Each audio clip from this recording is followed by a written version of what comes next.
Eh bien, bonjour à tout le monde.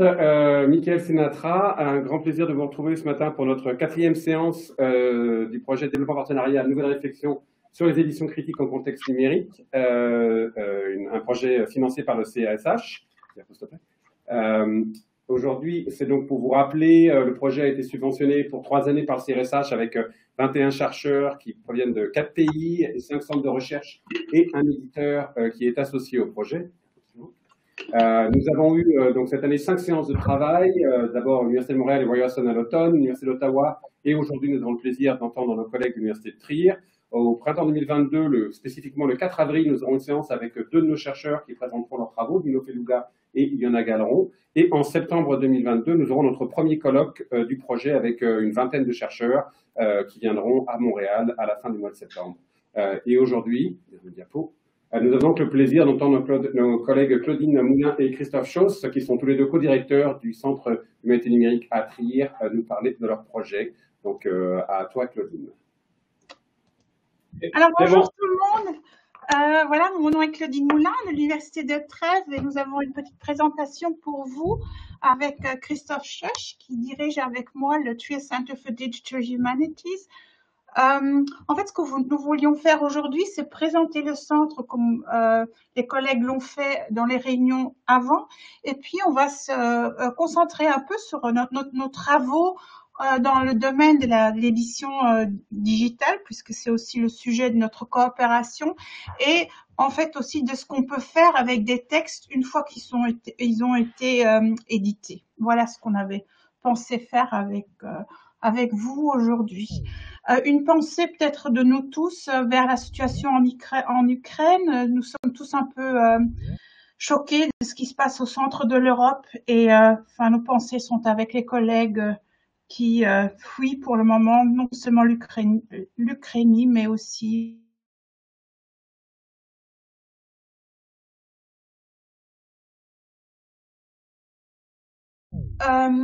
centre a été fondé en 1998, donc il y a déjà assez longtemps, pas sous le nom de Trier Center for Digital Humanities, mais sous le nom allemand de Kompetenzzentrum für elektronische Erschließungs- und Publikationsverfahren in den Geisteswissenschaften.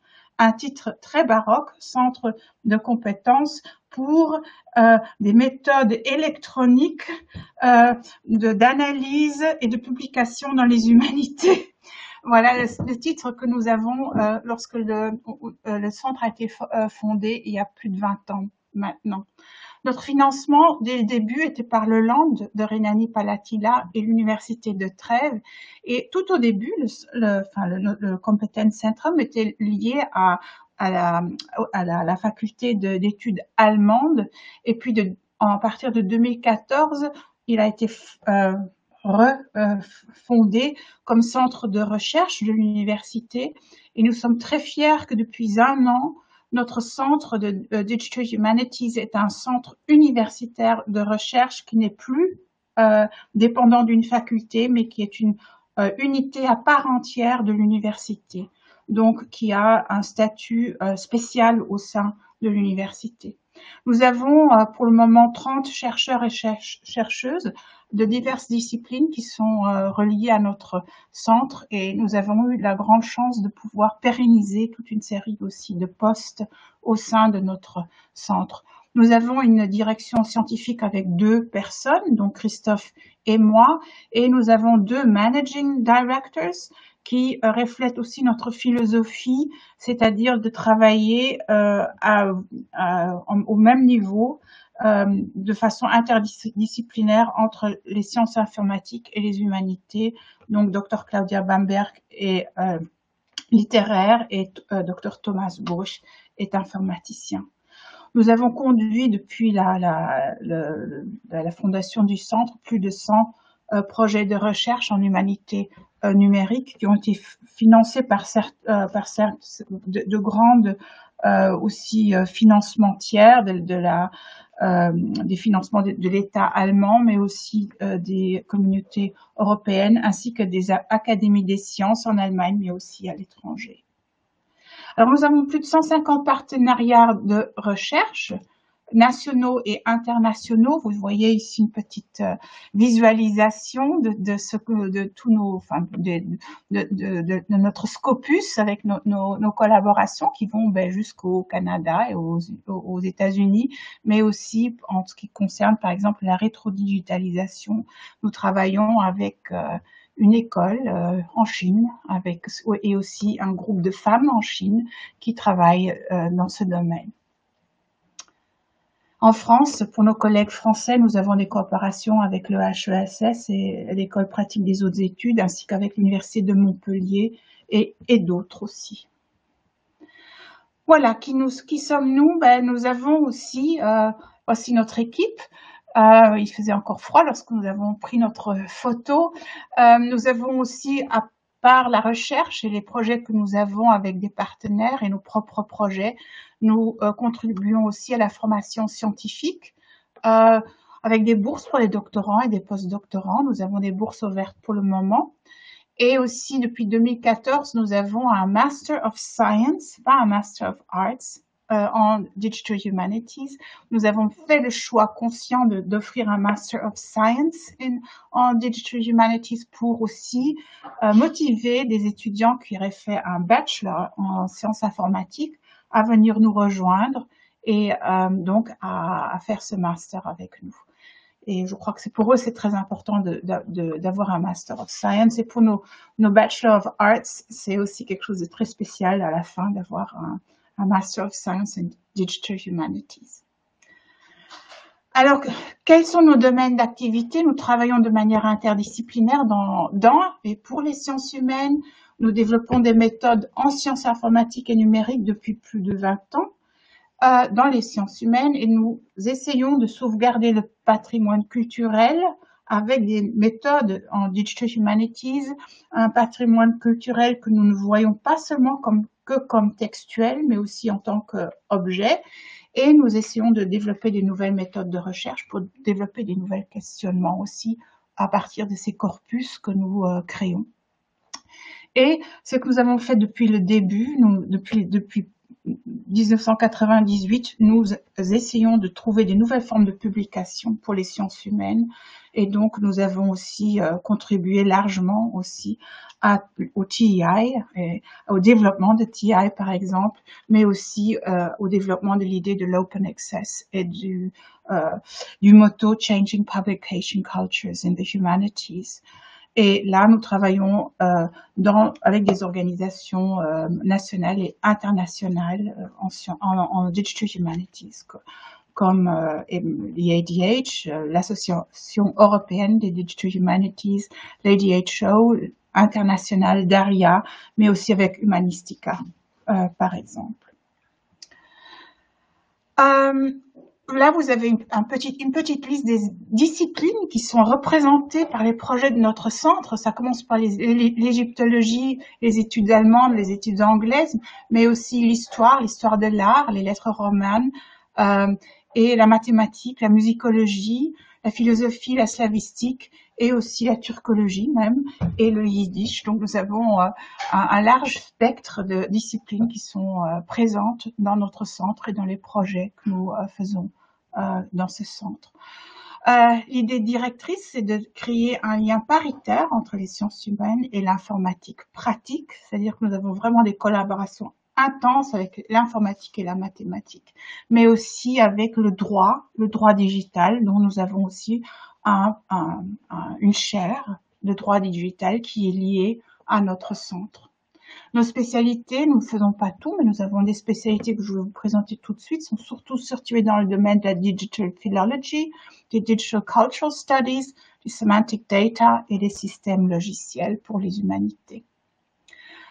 Alors, avec la création de notre centre l'année passée comme centre indépendant au sein de l'université avec un financement stable, nous avons restructuré ce centre en trois grands domaines de recherche, des research areas.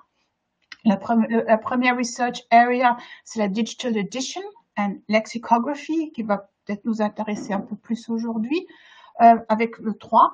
Le research area 2, c'est les Software Systems and Research Infrastructure. Et le Research Area 3, c'est le Digital Literary and Cultural Studies, qui est aussi important pour notre coopération, dans notre coopération actuelle. Et pour pouvoir créer toutes ces coopérations en Research Area 1 et 3, nous avons besoin de 2, des Software Systems. Et là, vous voyez des jolies photos, ben, c'est nos directeurs de ces Research Area, Claudia Bamberg, Thomas Bosch et Joël Weiss. Joël Weiss, que je ne vous ai pas encore présenté, qui est luxembourgeoise et qui est historienne. Donc, nous avons une littéraire, un informaticien et une historienne pour diriger ces 3 pôles ou axes de recherche principale. Alors, ces recherches principales, ces 3 axes, on peut les restructurer dans des domaines un peu plus petits, les topics of the research areas. Et là, vous voyez certains exemples qui vont jusqu'à l'enseignement, enfin, qui commencent par l'enseignement, le commitment to teaching, mais qui vont aussi vers le computational literary studies, cultural heritage studies, data retrieval, software systems, digital editions, digital lexicography, full text digitization, historical manuscript and book studies, ça c'est mon domaine à moi, enfin, je suis médiéviste et linguiste, managing research data and methods of text analysis, et networked research, open science, project management, the young talents, nos boursiers, research infrastructures, je ne sais pas si vous l'avez entendu, mais nous avons en Allemagne pour le moment une grande initiative nationale de research infrastructure, et là nous sommes aussi partenaires pour ces domaines nationaux.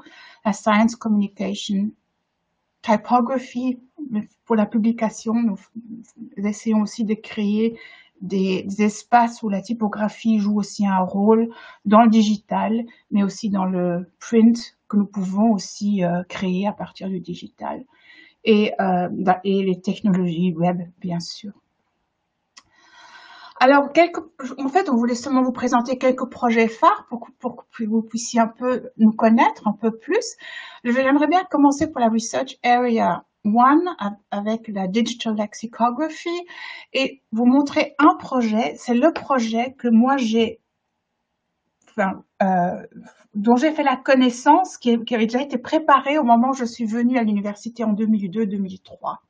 C'est un projet qui, en fait, est un peu symbole et phare pour notre façon de penser. Là, ce que vous voyez, c'est une salle d'exposition, Book of Words, Random Reading, qui a été créée à partir d'un projet de lexicographie digitale que je vais vous montrer tout de suite par un artiste allemand, Ecke Bonk, lors de la grande Documenta 11 à Kassel. Je ne sais pas si vous connaissez la Documenta, mais c'est un peu comme les grandes expositions d'art à Venise, par exemple. Mais à Kassel, c'est tous les 5 ans, c'est une des plus grandes expositions d'art mondiales. Et nous avons la grande chance et l'honneur de pouvoir participer avec un artiste assez connu et créer toute une salle d'exposition. Et cette exposition, on peut la voir encore aujourd'hui à Kassel. Et ça, c'était ma première rencontre avec le centre que j'allais diriger. Et ça m'a beaucoup émue parce que c'était exactement ce que je pensais qu'il fallait aussi aller dans la société et présenter les projets avec d'autres approches. Et ce projet-là est basé sur celui-ci, le Digital Grimm. Le dictionnaire des frères Grimm est un peu notre dictionnaire de l'Académie française. Enfin bon, ce que est le dictionnaire de l'Académie française pour la langue française, c'est le Grimm pour la langue allemande. C'est un dictionnaire qui a été publié à partir du 19e siècle en 33 volumes, qui entre-temps a aussi eu une deuxième édition, et nous l'avons complètement digitalisé. La première édition et maintenant aussi la deuxième est préparée pour qu'on puisse en faire des recherches à travers tous les volumes. Et en sus, il a été mis en réseau avec d'autres dictionnaires dans un réseau où maintenant tous les dictionnaires qui documentent la langue allemande sont interconnectés entre eux. Et ça, c'est le Wörterbuchnetz, le réseau des dictionnaires de la langue allemande. Nous avons 36 dictionnaires, des grands dictionnaires de la langue allemande, des dictionnaires historiques, qui documentent l'allemand depuis le 8e siècle jusqu'au 20e siècle, les dictionnaires littéraires, le Goethe-Wörterbuch et d'autres, des dictionnaires de dialectes allemands et aussi le grand dictionnaire, le Grimm, mais aussi d'autres comme des encyclopédies et des dictionnaires de conversation historique, etc. Donc c'est un grand système de connaissances, de savoir lexicographique qui a été mis en réseau. Les dictionnaires peuvent être recherchés à travers tous les dictionnaires en même temps et nous avons environ 400 000 visiteurs par mois et le nombre de dictionnaires est en croissance parce que tous les projets, enfin presque tous les projets qui sont en lexicographie digitale dans le monde allemand et au-delà, on a des français aussi, des dictionnaires français aussi, se relient à notre système. Voilà. Et pour l'autre, c'est les éditions numériques et là, il y en a aussi tellement que je peux pas vous les montrer tous, tout mon projet en édition digitale. Et voilà quelques noms qui peut-être vous disent quelque chose. Je sais que dans le monde francophone, Stefan Zweig, je l'ai lu avant de pouvoir parler allemand. Arthur Schnitzler, Schlegel, Heinrich Heine, Thomas Mann, Erich Kästner, Nikolaus von Kues, qui est en fait un personnage médiéval, donc du latin, etc. C'est rien que pour vous montrer quelques noms, Richard Wagner, de personnages, d'auteurs où nous avons créé des éditions digitales. Et j'ai sorti celui peut-être que vous connaissez aussi le plus, Arthur Schnitzler. C'est le projet Arthur Schnitzler Online avec l'université de Wuppertal qui a le project lead, donc avec l'Institut de littérature allemande, mais aussi en coopération avec la University of Cambridge.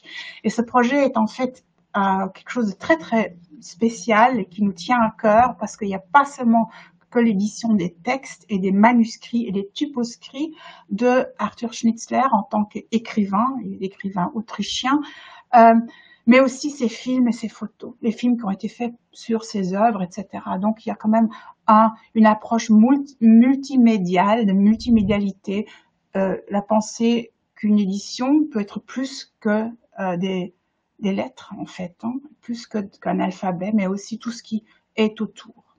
Et pour créer cela, nous avons dû au fait que l'écriture de Schnitzler sa main était presque illisible et aussi ses typoscrits, nous avons à l'époque, lorsque nous avons commencé le projet, développé des logiciels pour pouvoir surmonter toute une panoplie de problèmes et aussi de challenges, comme nous l'avons appelé, pour pouvoir faire une Digital Born Edition de tous ces textes du monde littéraire en fait d'Arthur Schnitzler.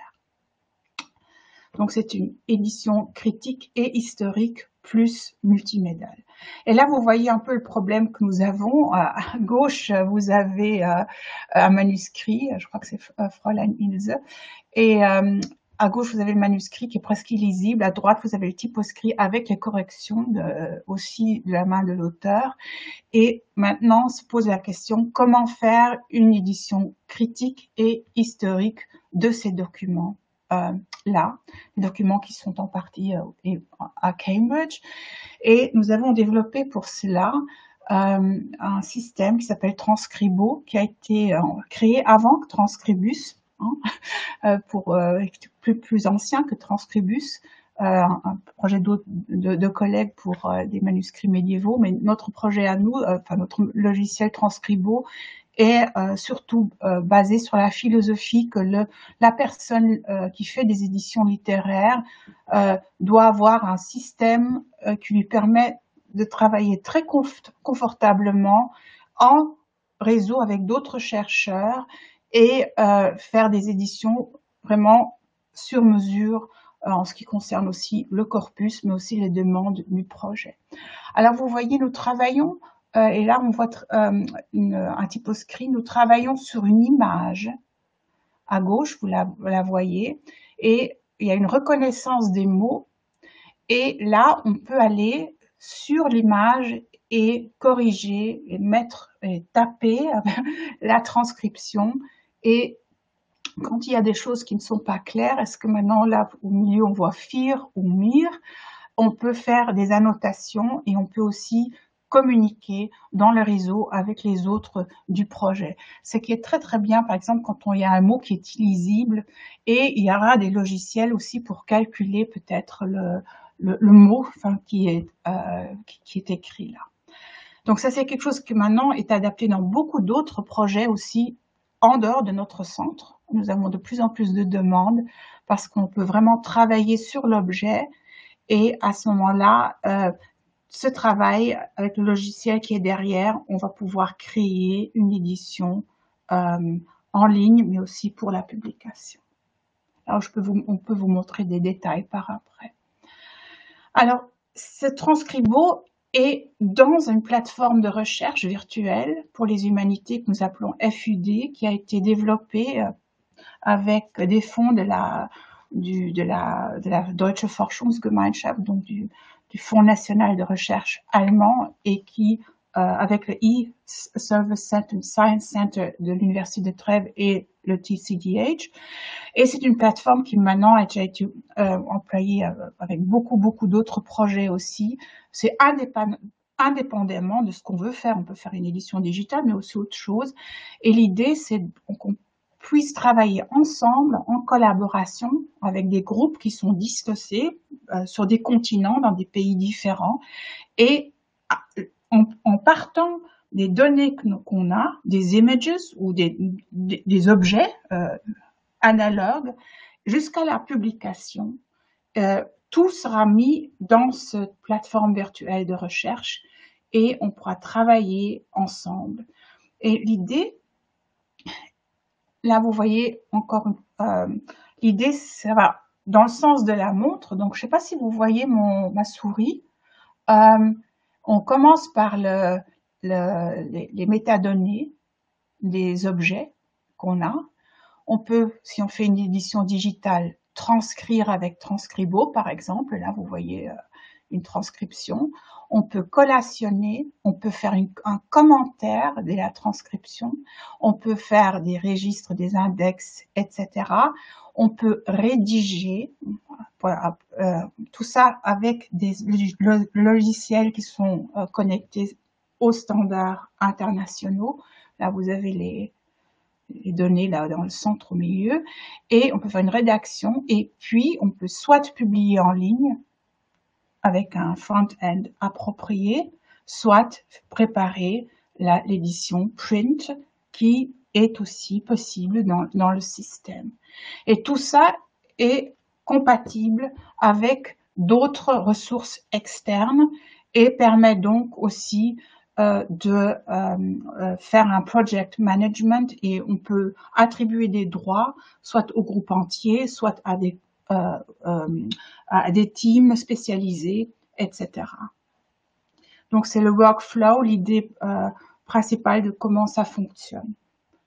Alors là, vous voyez des exemples. Vous avez ici, ça c'est les lettres de Schlegel. Il n'écrit pas beaucoup mieux que Schnitzler. Donc c'est un autre projet que nous avons. Et là, vous voyez à gauche les facsimilés des lettres. Là, vous avez la saisie des métadonnées à droite, avec aussi des possibilités de faire une normalisation de ces données. Là, on saisit le texte, et on peut aussi travailler avec du OCR si on veut. Donc, il sera mis dans ce masque, et on peut analyser le texte en l'annotant. Et là, je trouve ça, ils ont très bien fait ça. On peut travailler avec des couleurs, c'est-à-dire que, par exemple, le littéraire qui n'a pas de connaissance de programmation, il peut faire des annotations en highlightant avec des couleurs différentes qui leur a donné des significations, et à ce moment-là, le logiciel derrière fera son travail d'encodage et pourra aussi mettre cela dans le XML ou le TI approprié. Donc, il ne faut pas devoir programmer soi-même pour pouvoir faire l'analyse des textes.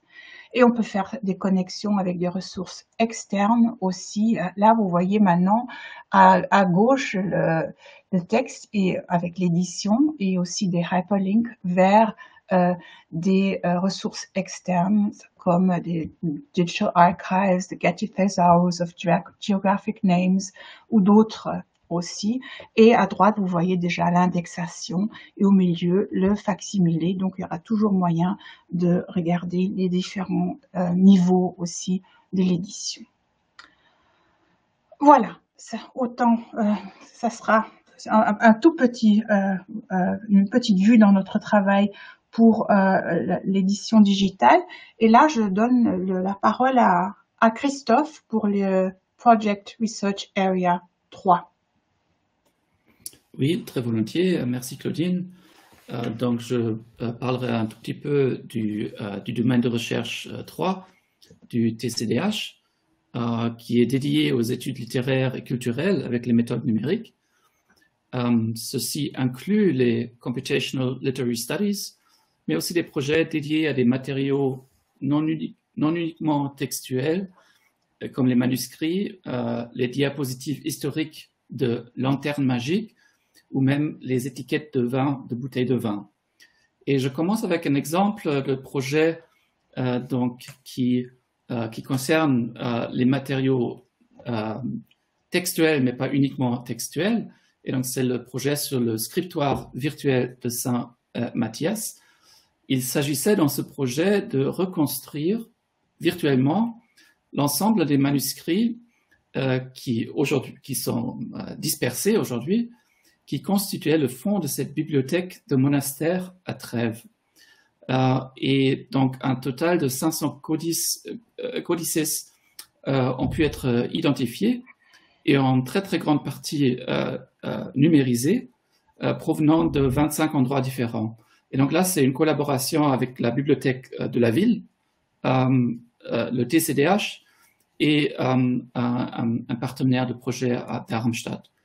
Et donc là, il y a eu 2 financements, une fois pour réunir ce fonds et un second projet qui s'appuie sur ce fonds, qui s'est notamment intéressé à une analyse statistique des caractéristiques de la mise en page de ces codices, par exemple la largeur des marges, l'espace entre les lignes, la taille de l'écriture, des choses comme ça. Donc ça, c'est un projet, on le voit dans les images, sur l'image, un projet déjà terminé il y a quelques années. On peut passer à l'image suivante. Voilà, donc ça concerne les Wine Labels in Transition, les étiquettes de vin. C'est un projet en cours, en phase de lancement, disons. Et donc, c'est un projet qui porte sur les étiquettes de vin historiques de la région autour de Trèves, la région de la Moselle. Et donc, on est en train d'acquérir des collections de ces étiquettes. On est en train de les numériser, enfin de les scanner, et ensuite de les encoder en XML, aussi bien au niveau de l'image, donc de l'aspect visuel des étiquettes, mais aussi l'aspect évidemment textuel, les relations entre l'image et le texte, et enfin le côté matériel des étiquettes, la taille, la façon la technique d'impression, des choses comme ça. Je ne suis pas tout à fait sûr que tout le monde voit les diapos. D'accord. Bon. Apparemment, c'est un problème, disons, concerne tout le monde. Christophe, nous, on les voit bien en tout cas. D'accord, tout va bien. Donc l'idée ici, c'est pour encoder ces étiquettes, on développe aussi un schéma, disons un modèle de données pour ce type de document. Et l'idée, c'est ensuite de pouvoir présenter ces étiquettes sur un site web avec une carte sur laquelle on peut trouver les vignerons de la région, avec des informations sur les vignerons, mais aussi évidemment de pouvoir trouver les étiquettes récentes, aussi bien que historiques, de ces vignerons. Et donc c'est un projet qui allie la numérisation, la modélisation des données l'analyse linguistique aussi d'un côté, avec, disons, un lien à l'économie viticole et avec le côté touristique, disons, de la région. Donc, l'idée, c'est que pour les vignerons, ça sera intéressant de pouvoir présenter leur histoire à travers les étiquettes sur le site web et ainsi de se présenter aussi sur le portail. Voilà, et on passe à un troisième projet qui est pour ce domaine de recherche un peu notre projet phare qui s'appelle Mining and Modeling Text. Et là, on passe clairement du côté textuel et littéraire. Il s'agit ici de développer des stratégies pour renouveler la manière dont nous pratiquons l'histoire littéraire, rien de moins. Et l'idée de base, c'est qu'il y a une énorme richesse de savoir concernant l'histoire littéraire, mais qui cependant sont souvent difficilement accessibles, souvent limités aux auteurs canoniques célèbres. Et avec ce projet, l'idée, c'est de développer des techniques pour extraire de manière automatique des informations pertinentes pour l'histoire littéraire, et ceci aussi bien des textes littéraires eux-mêmes que des textes appartenant à l'historiographie de la littérature, donc les ouvrages de synthèse, les manuels, les articles de recherche sur la littérature, et enfin les bibliographies. Et donc, par exemple, on travaille sur le roman français du XVIIIe siècle, et nous extrayons par exemple des romans, les lieux de l'action, les thèmes dominants, des choses comme ça. Et ensuite, on peut combiner ces informations avec les informations provenant d'autres sources, par exemple les bibliographies ou les manuels, et le tout est modélisé dans un espace commun qui utilise comme structure ou comme base de données Wikibase. Et donc, toutes les informations qui sont extraites sont modélisées en tant que linked open data, et on peut faire des requêtes sur l'ensemble des informations en faisant des Spark queries. On voit sur l'écran à droite un petit extrait du modèle des données avec un exemple. Et en droite, en haut, on voit le résultat d'une requête sur les données. On peut, par exemple, poser la question de savoir quels sont les endroits de l'action les plus fréquents pour les romans qui sont décrits comme les romans sentimentaux. Donc, on peut combiner comme ça les informations. Et voilà, maintenant, on a un premier état de la base de données qui permet d'expérimenter avec ça, mais on continue de travailler sur cette base pour étendre les données qui sont disponibles. Alors, pour terminer, un dernier diapo, merci Claudine, simplement pour dire que les Computational Literary Studies sont vraiment un point fort de ce troisième domaine de recherche au sein du centre. Le projet Mining and Modeling Text, bien sûr, appartient à ce domaine, mais il y a un certain nombre d'autres projets ou d'initiatives qui participent aussi. Par exemple, le projet Zeta and Company, c'est un projet dans lequel le roman français contemporain est analysé. Là, la question est celle de savoir quelles sont les meilleures méthodes statistiques pour obtenir les mots ou les séquences de mots qui soient spécifiques à un sous-genre donné, par exemple le roman policier ou la science-fiction, quand on compare ces textes-là à d'autres romans de la même époque. Text Plus, c'est le projet que Claudine avait déjà mentionné. Donc, c'est un des consortiums qui forment l'infrastructure nationale des données de recherche. Et c'est un consortium qui est dédié aux disciplines au sein des sciences humaines qui travaillent avec les textes. Et donc, c'est à ce consortium-là dans lequel nous participons, aussi bien avec les dictionnaires, avec le réseau de dictionnaires, que pour le text mining. CLS Infra, c'est un projet similaire, un peu d'infrastructure aussi, mais ciblé vraiment sur les Computational Literary Studies. et dans une dimension non pas nationale mais européenne. Et c'est un projet qui prend donc le relais de la Cost Action Distant Reading qui va bientôt se terminer et dans laquelle Joanna est aussi impliquée très activement. Et finalement, nous sommes impliqués aussi dans la publication d'une nouvelle revue dédiée aux Computational Literacy Studies, la revue JCLS. Voilà, ça fait déjà un peu beaucoup et donc je m'arrête. J'espère que j'ai pu montrer un peu la richesse des projets que nous avons poursuivis dans ce domaine des études numériques de la littérature et de la culture. Et donc, je vous remercie aussi de votre attention. Merci beaucoup à tous les deux pour cette présentation loin d'être